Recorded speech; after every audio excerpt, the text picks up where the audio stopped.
Nasruddin biasa berdoa kepada Allah di waktu sahur, kemudian memohon kepadanya agar diberi rezeki berupa uang sebanyak 1.000 dirham emas. Namun dia tidak akan mengambilnya kecuali 999 saja. Nasruddin memiliki seorang tetangga Yahudi yang setiap hari mendengarkan doanya. Suatu hari, tetangga Yahudinya itu hendak menguji Nasruddin. Dia menaruh uang sebanyak 999 dirham emas dalam sebuah pundi. Ketika datang waktu sahur, seperti biasa, Nasruddin mulai berdoa dengan doa yang biasa dilakukannya. Orang Yahudi itu pun melemparkan pundi itu ke dalam rumah Nasruddin melalui cerobong asap. Lalu, si Yahudi mengintip dan memperhatikan apa yang bakal dilakukan Nasruddin. Melihat pundi berisikan uang itu, Nasruddin bersyukur kepada Allah dan mengucapkan Alhamdulillah, karena Allah telah mengabulkan doanya. Nasruddin mengambil kantung itu dengan tenang dan sopan, lalu menghitungnya. Ternyata uang itu sesuai dengan yang diharapkannya.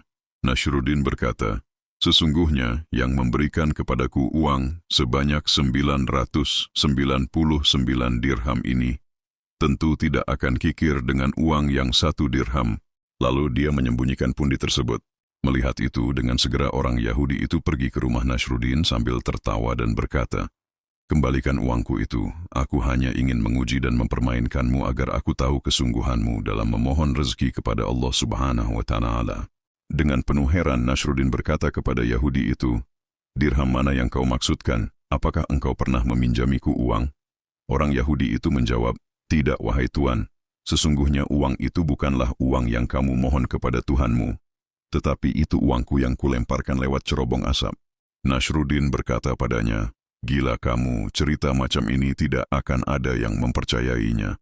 Apakah engkau pernah mendengar di zaman sekarang ini adanya seorang Yahudi yang teriintas dalam benaknya untuk memberikan uang sebanyak itu kepada orang lain? Sungguh, uang yang kudapatkan itu adalah bukti nyata terkabulnya doaku, dan itu datang dari khazanah kekayaan Allah Subhanahu wa Ta'ala yang maha luas." Lalu terjadilah perselisihan di antara keduanya, dan Nasruddin bersikeras pada pendapatnya. Setelah melihat Nasruddin begitu teguh mempertahankan pendapatnya, orang Yahudi itu berkata pada Nasruddin, "Untuk mengakhir perselisihan ini, sebaiknya kita pergi ke hakim." Nasruddin menjawab, "Jika itu maumu, mari kita pergi ke sana. Akan tetapi aku sudah tua dan tidak dapat pergi ke tempat hakim itu dengan berjalan kaki. Sebab, di samping rumahnya jauh, aku juga tidak tahan dengan hawa dingin.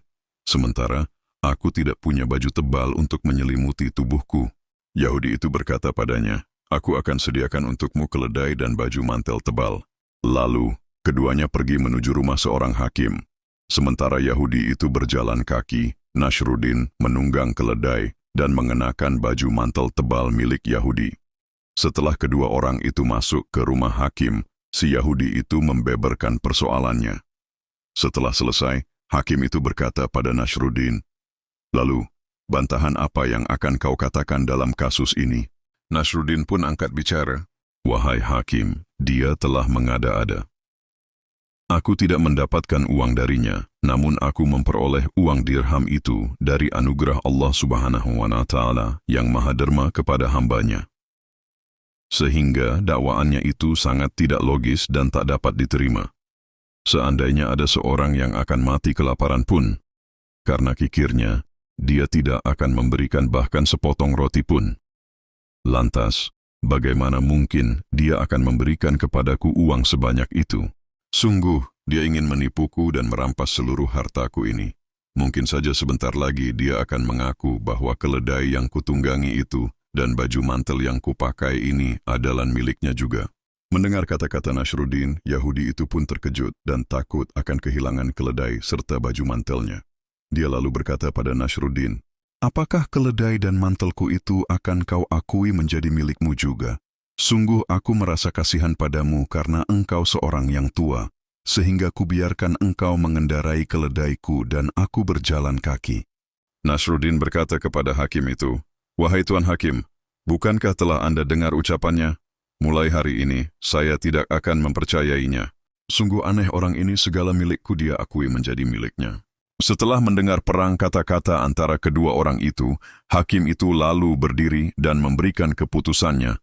"Keluarlah wahai Yahudi, telah tampak kebenaran atas semua masalah ini. Sungguh, seluruh dakwaanmu bohong dan tidak benar. Kamu ingin merampas harta milik orang tua yang patut dikasihani ini. Orang Yahudi itu pun keluar sambil menangis dan mengadukan nasibnya yang malang itu. Sementara Nasruddin menunggangi keledai itu dan pulang ke rumahnya dengan tenang. Tak lama setelah orang Yahudi itu tiba di rumahnya, Nasruddin pergi ke rumah orang Yahudi itu dan mengembalikan seluruh harta miliknya tanpa berkurang 1 dirham pun. Begitu juga keledai dan baju mantelnya. Nasruddin lalu berkata padanya, "Janganlah engkau turut campur dalam urusan hamba dengan Tuhannya. Sebab itu akan membuat cemas dan gelisah hati seorang hamba." Ternyata kejadian itu menjadi pelajaran besar bagi si orang Yahudi. Tak lama kemudian, orang Yahudi itu datang ke rumah Nasruddin untuk bertaubat dan menyatakan masuk Islam.